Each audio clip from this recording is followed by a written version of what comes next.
My friends are honestly embarrassed for me when I bring you around. She said over sushi. I paid for my half and never spoke to her again. Now her friends watch me thrive while she spirals.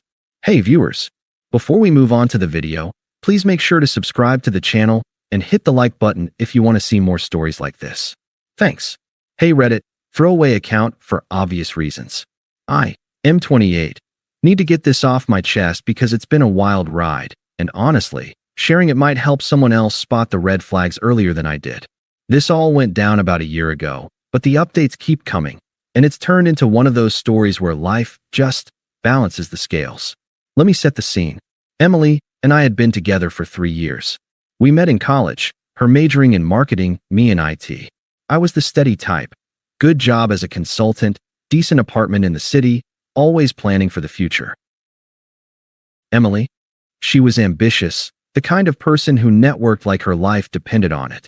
Parties, events, brunches with influential people. I supported that. Hell, I funded a lot of it.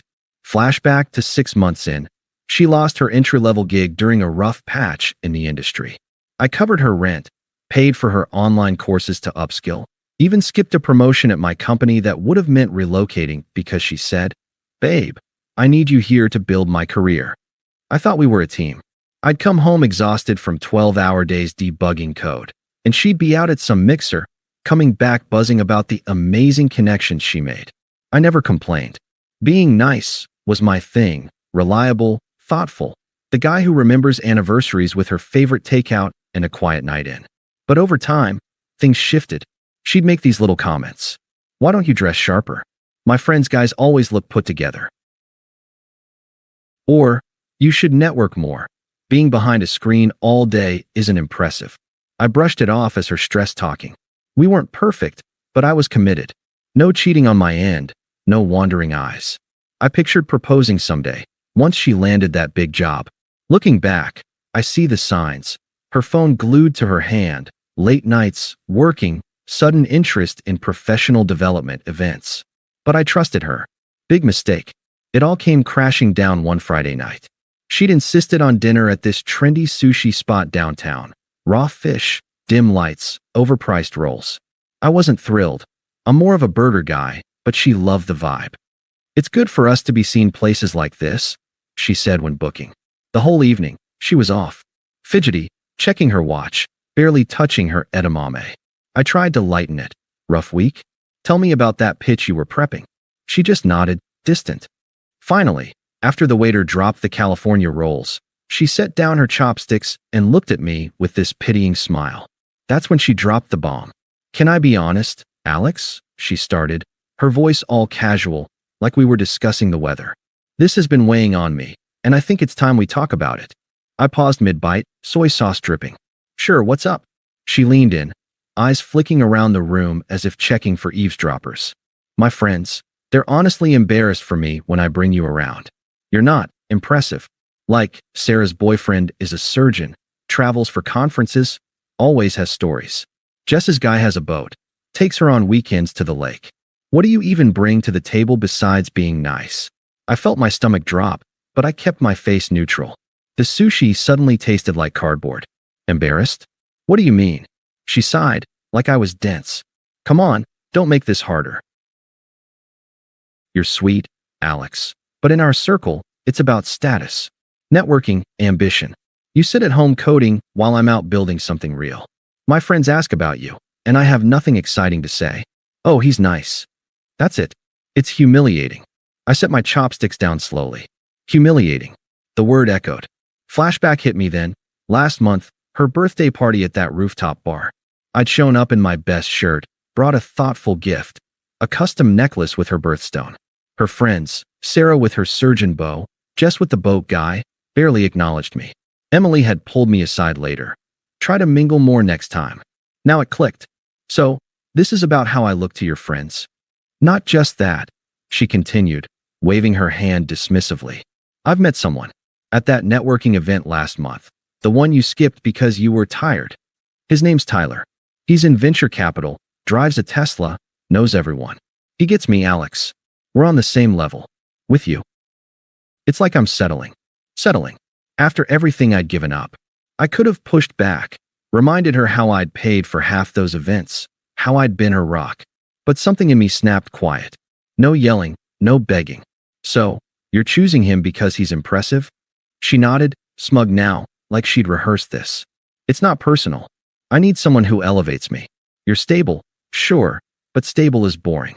Tyler challenges me, introduces me to opportunities. My friends love him already. They say he's perfect for me.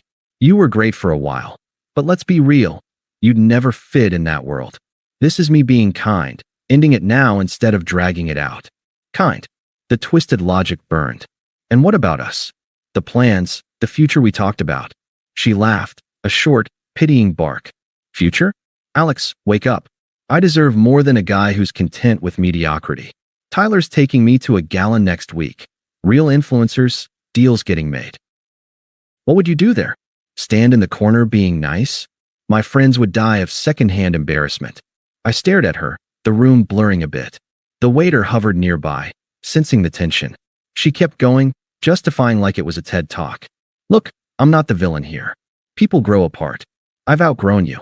You should thank me for being honest. Most girls would have just ghosted. Thank her for humiliating me over sashimi. I felt the confusion swirl. Had I really been that blind? But I didn't argue. Didn't plead. I pulled out my wallet, counted my half of the bill plus tip, and slid it across the table. Okay, Emily. Good luck with that. Her eyes widened, like she expected drama. That's it. No fight. What would be the point? I stood, coat in hand. Enjoy the rest of your night.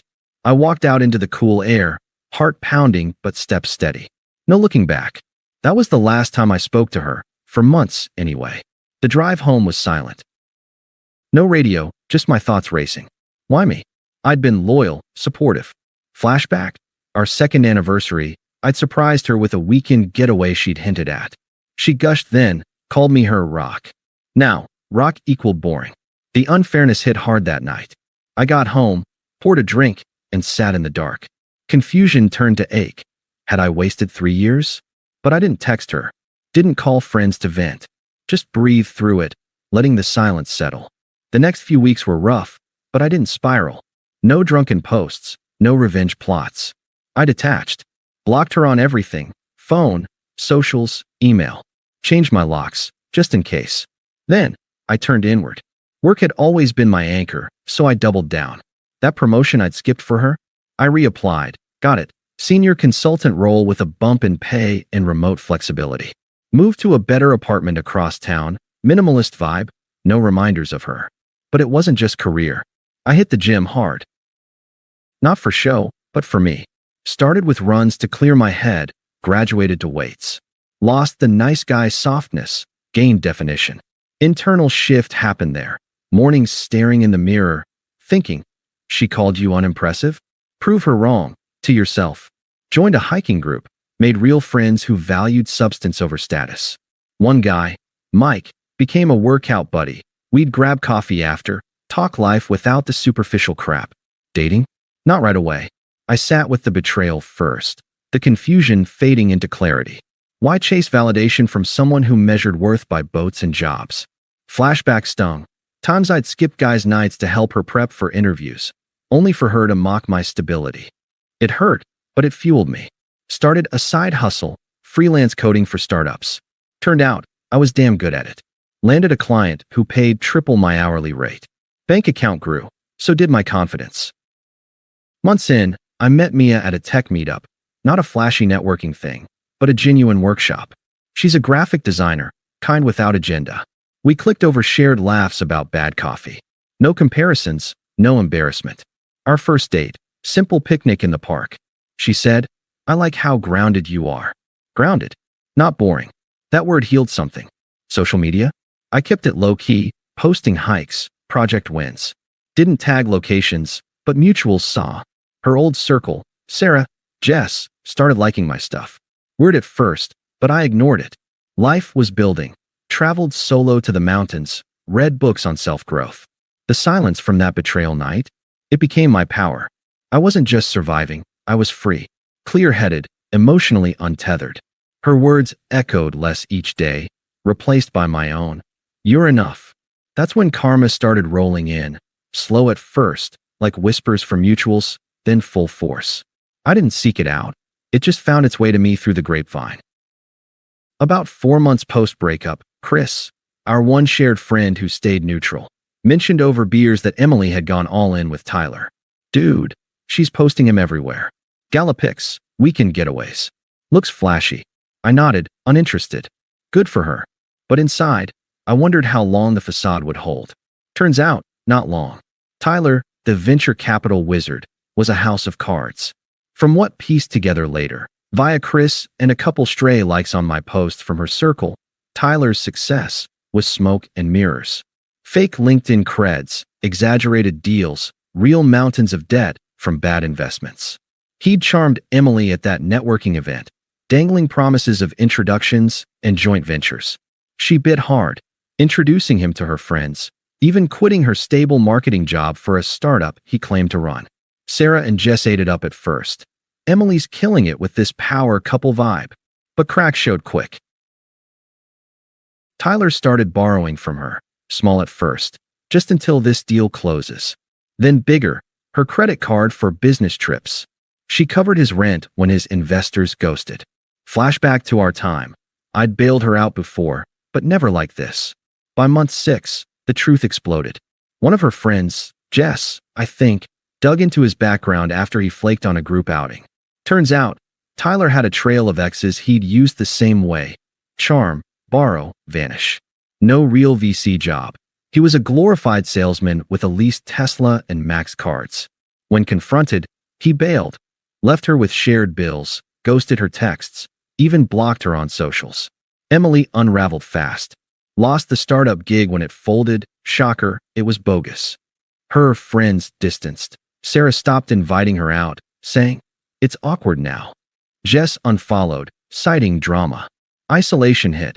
She posted vague stories about fake people, but likes dwindled. Financially, tanked. She burned savings on Tyler's lifestyle, now scraping by with freelance gigs that barely covered rent. Chris filled me in sparingly. "She's not doing great, man. Regrets everything." I didn't gloat, just kept building. My freelance side hustle turned full-time clients.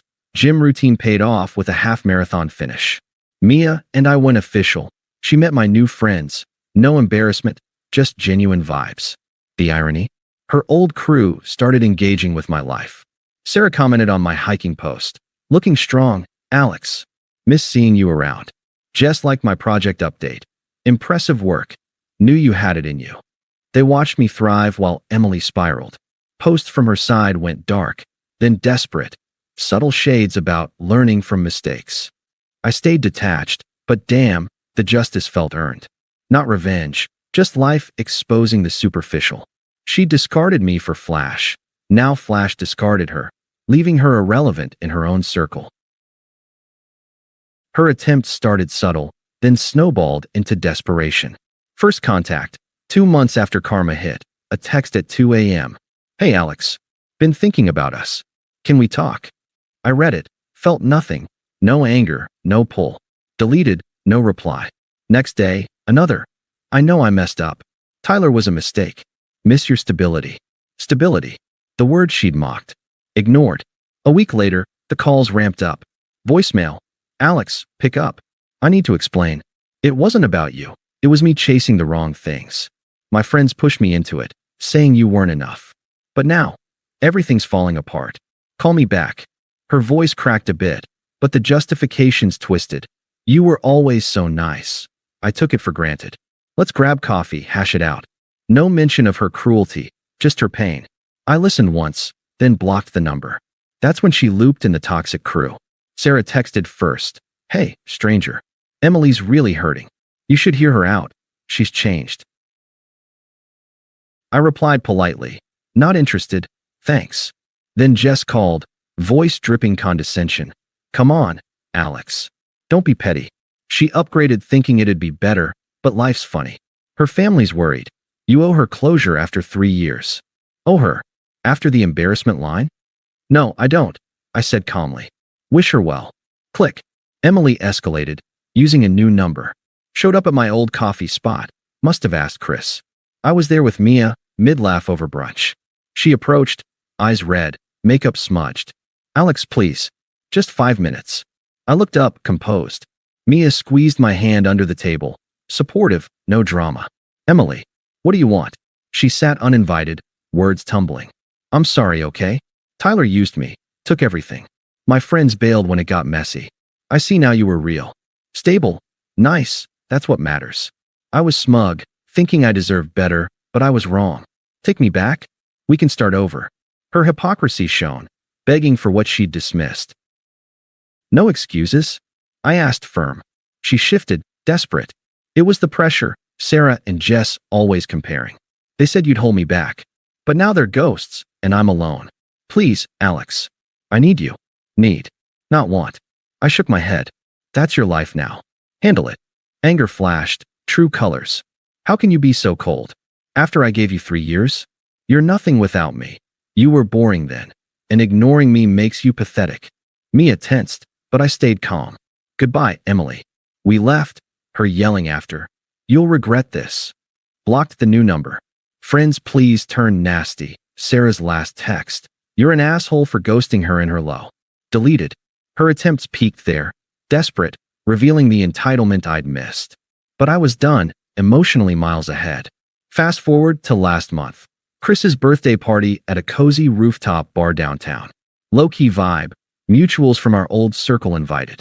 I went with Mia, thriving, happy, no baggage.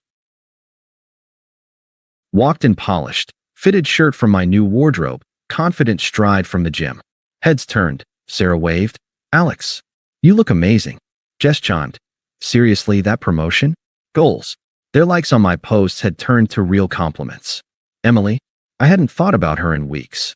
Then she appeared, disheveled, solo, nursing a drink. Eyes locked on me, approached hesitant. Alex, hi. Didn't expect you here. I turned, polite but distant. Mirror time. Emily, you look familiar. Have we worked together? Her face crumpled, devastated. What? It's me. Emily. Don't pretend. I tilted my head, indifference real. Right, Emily. From back then. What brings you? She glanced at Mia, then back, voice shaky. I see you're doing well. With her. I just wanted to say, I'm sorry. For the sushi night, the comparisons. My friends were wrong. I was wrong. Tyler destroyed me, but it made me realize what I lost. Can we try again? Or at least talk? No sympathy stirred. I reflected her logic coolly. You said I wasn't impressive, right? Just nice, embarrassing your circle. Well, life's elevated without that. I've got real connections now, people who value substance. You're irrelevant to that. She teared up. That's cruel. I was dismissive, but I've changed. Please. Facts aren't cruel, I said firm. My life's full. Career booming. Mia's incredible. Friends who don't compare boats or jobs. You've got your path. Handle it. Turned away, back to Mia and the group. She lingered a moment, muttering, you'll see, but left defeated. Later, Sarah pulled me aside. She's spiraling hard. But damn, Alex, you've upgraded. I just smiled. Walking out with Mia, her hand in mine, Emily was a ghost, forgotten, powerless. Her friends watch me thrive online now, commenting fire emojis on my life. She's blocked, irrelevant. Peace. Earned. Thanks for watching. Make sure to subscribe to the channel and hit the like button. What do you think about this story? Share it in the comments.